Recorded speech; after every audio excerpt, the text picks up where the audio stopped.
Hi friends, இன்னைக்கு நம்ம தோட்டத்தில் இருக்கிற கனிகளை எடுத்து நம்ம சமைக்க யூஸ் பண்ணலாம். முதல்ல கருவேப்பிலை ஆல்ரெடி போட்டாச்சு, நம்ம தோட்டத்தில் விளைஞ்சதாங்க. ஓகேவா, கருவேப்பிலை எடுத்தாச்சு. நெக்ஸ்ட் கத்திரிக்காய், குண்டு குண்டு கத்திரிக்காய் இங்கே வச்சிடலாம். பப்பாயா பொரியல் செய்ய இப்படி டாட் டாட்டா வெள்ளை வெள்ளையா இருக்கலாம்.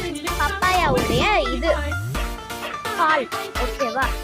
இது கஸ்டர்ட் ஆப்பிள், நம்ம எல்லாரும் பார்த்துருப்போம். நம்ம வீட்டிலலாம் கஸ்டர்ட் ஆப்பிள் ஏன்னா சின்ன சின்ன பிடிச்சிருக்கேன்னா நமக்கு ஸ்மால் கிச்சனுக்கு தான் தேவை.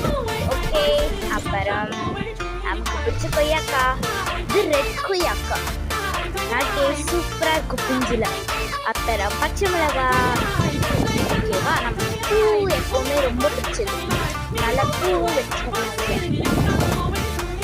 ஓகேவா, இது ஆர்டிஃபிஷியல் பூ இல்லைங்க, ரியல் பூவே தான். ஓகேங்களா. மருதாணி செடியோடைய சீட்ஸு அது எனக்கு ரொம்ப பிடிக்கும். ஓகேவா, இப்போ நமக்கு இலை வேணும். இலையை வந்து இந்த பனானா லீஃப்லேருந்து நமக்கு இலை எடுக்க முடியல, அதனால நம்ம இந்த பூ வச்சுருக்காங்கல்ல, இந்த பூவோடைய இலை தான் எடுத்துருக்கோம். பெருசாக லாங்காக இருக்குது. ஓகேவா. ஓகே, வாங்க சமைக்கும் போது பார்க்கலாம்.